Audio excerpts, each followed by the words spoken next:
Je suis rentré à la SNCF assez jeune, comme beaucoup des camarades, dans un centre d'apprentissage, en l'occurrence centre d'apprentissage du matériel sur la région de Paris-Est, à Noisy-le-Sec plus précisément, dans les années 74 à 76 pour passer un CAP de mécanique générale. Et puis j'ai intégré le dépôt de Paris-la-Villette, un dépôt d'entretien des locomotives sur la région de Paris-Est également. Aujourd'hui malheureusement disparu, puisque comme d'autres établissements de la SNCF, son activité a cessé. Il a été carrément rasé. Il faut dire que les terrains se situant sur la ville de Paris sont sans doute l'objet de beaucoup de projets, entre autres de projets immobiliers. Donc j'ai intégré le dépôt de Paris-la-Villette à cette époque, 1976. Et très rapidement, un an après, j'ai adhéré au syndicat CGT. La CGT était très majoritaire dans l'établissement. Et sur ce site, comme sur tant d'autres, parmi les responsables du syndicat, il y avait aussi un militant s'occupant plus particulièrement de la section de l'orphelinat national des chemins de fer français. Et assez naturellement, à cette époque, lorsqu'on adhérait à la CGT, on accompagnait cela aussi d'une adhésion à la structure associative, marquant une solidarité de la profession vis-à-vis des plus démunis, vis-à-vis des pupilles, des enfants, des familles délaissées de cheminots. Et j'ai donc, dans la foulée, adhéré à la fois à la CGT et à l'ONCF.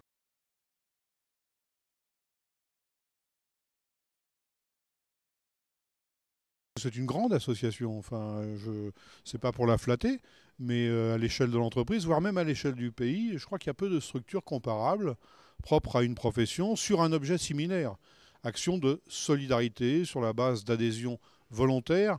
Et moi, je suis particulièrement heureux de constater qu'au fil des ans, l'essence même, l'esprit d'origine de l'orphelinat a su être conservé, naturellement en se manifestant dans des conditions différentes sur le plan matériel, sur le plan financier, parce que l'ONCF a su au fil des années s'adapter aux besoins d'aujourd'hui, aux besoins des pupilles, de leurs familles, aux besoins des plus démunis. Et moi, je me suis toujours félicité de constater, c'était le cas lorsque j'ai adhéré, et je pense que c'est manifestement le cas encore aujourd'hui, que dans les rangs cheminots, il y avait bien plus d'adhérents que les seuls adhérents syndicaux à l'origine de la création de cette association, ou étant la cheville ouvrière, autrement dit des militants de la CGT.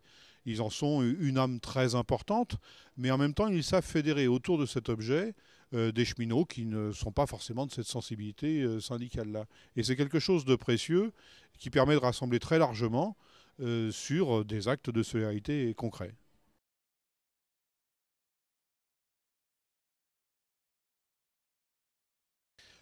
Le terme solidarité, si on regarde bien notre histoire sociale, il est un peu, même beaucoup, je crois, à l'origine du syndicalisme.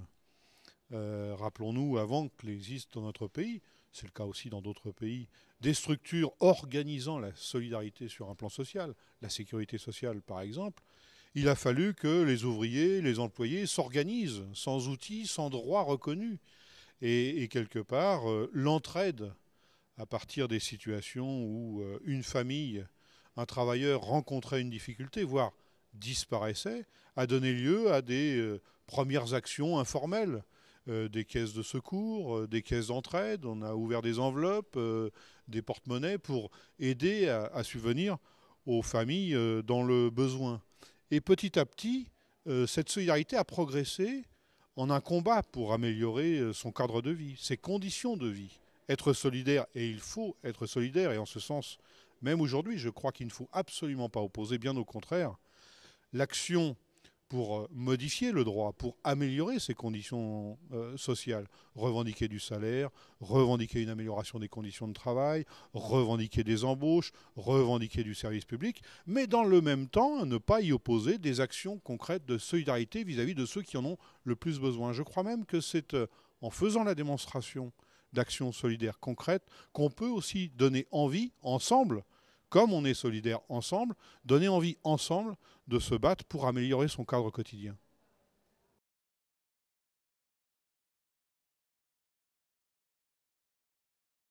Certaines organisations, mais pas avec la même intensité, je pense, certaines organisations syndicales ont en Europe des structures comparables.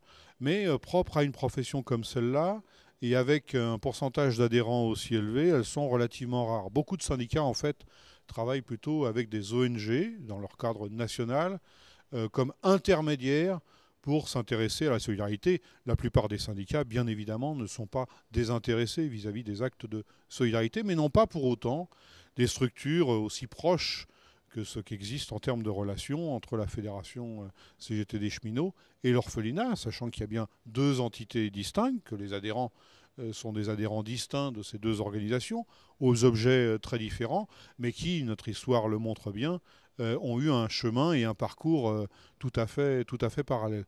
Donc sans prétendre être un exemple, je pense qu'on reste de ce point de vue-là une des références utiles à l'ensemble du mouvement syndical international.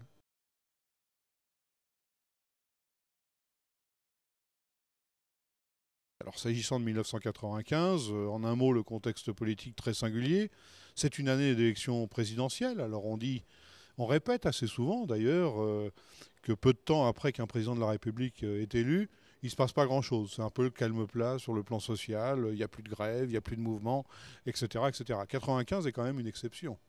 Jacques Chirac est élu au mois de mai sur le thème de la fracture sociale. Et puis au mois de novembre, deux réformes essentielles se conjuguent dans le calendrier. De ce point de vue-là, le gouvernement d'Alain Juppé, qui était Premier ministre à l'époque, n'est pas très habile, puisqu'il annonce dans le même mouvement une réforme de la sécurité sociale, qui a comme conséquence, entre autres, une réforme de la caisse de prévoyance des cheminots, avec un recul de l'âge des départ en retraite, et une réforme concernant le système ferroviaire, qui se traduit principalement par des coupes sombres sur le réseau. On va éliminer plusieurs milliers de lignes ferroviaires, tout cela pour financer le programme TGV. L'obstacle qui se présente, c'est le front syndical uni dans la profession. Il faut dire que la CGT, qui a une position dominante dans le paysage syndical ferroviaire, comme aujourd'hui, même un peu plus fort qu'à l'heure actuelle, joue la carte de l'unité. Parce que nous savons que se préparent de mauvais coups et nous en avons la confirmation. Et donc sur un travail patient, laborieux, nous avons même dit après coup que c'était presque 10 années de travail syndical de terrain, mais aussi 10 années de travail unitaire, nous sommes prêts à affronter avec les cheminots l'échéance qui nous est imposée par le gouvernement Juppé. Et après 23, 24 jours de grève, selon les dépôts, selon les établissements, le gouvernement est obligé de revenir en arrière, d'annoncer le maintien du statut des cheminots, le maintien de l'âge de départ en retraite, renvoie dans les tiroirs son plan concernant la SNCF et ouvre un vaste débat sur le type de réforme, le type de mesures à entreprendre pour pérenniser, voire développer le système ferroviaire. Après coup, nous constaterons aussi que les décisions ne seront pas aussi conformes à nos attentes que nous l'espérions, puisque ça a été la création de RFF, on a séparé l'infrastructure de l'exploitation, sans rien régler du problème fondamental qui était celle de la dette du système ferroviaire.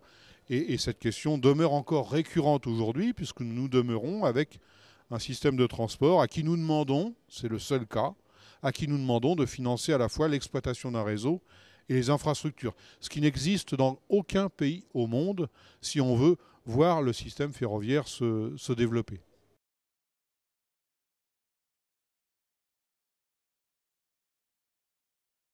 Dans ce domaine, il y a usurpation des mots. Encore une fois, comme sur d'autres réformes, sur d'autres mesures, on a tendance à les présenter avec certains qualificatifs, mais ça ne correspond absolument pas à la réalité. Par exemple, s'agissant de cette réforme, on parle de réunifier le système ferroviaire, mais en créant 3 établissements publics, industriels et commerciaux. C'est quand même assez surprenant de prétendre unifier un système en éclatant en 3 entités distinctes. Encore une fois, et nous évoquons ce sujet au lendemain des élections européennes qui ont donné le résultat que chacun sait, avec une tendance très lourde, pas simplement en France, mais une tendance très lourde répandue sur l'ensemble des pays européens, une critique très forte des travailleurs, et pas simplement des cheminots, vis-à-vis des décisions qui prévalent au niveau européen, qui sont des décisions impulsées par les États nationaux. Ne tombons pas dans Dans la caricature, on parle de Bruxelles, mais Bruxelles produit des politiques qui sont d'abord le fruit des choix des gouvernements nationaux lorsqu'ils sont réunis à Bruxelles, dont les gouvernements français qui se sont succédés. Donc on continue d'être sur un espèce de dogme économique, de dogme comptable, et là encore, on risquerait d'avoir une réforme répondant à des injonctions comptables, mais en aucun cas aux besoins de la population en termes de services publics. Or, un réseau de chemin de fer, celui de la SNCF comme d'autres en Europe, se doit de répondre au mieux aux besoins de transport des voyageurs et des marchandises. Mais pour ce faire, il faut une volonté politique et non pas s'astreindre à répondre à des injonctions qui sont d'abord et avant tout des injonctions comptables sans aucun souci d'efficacité de l'activité.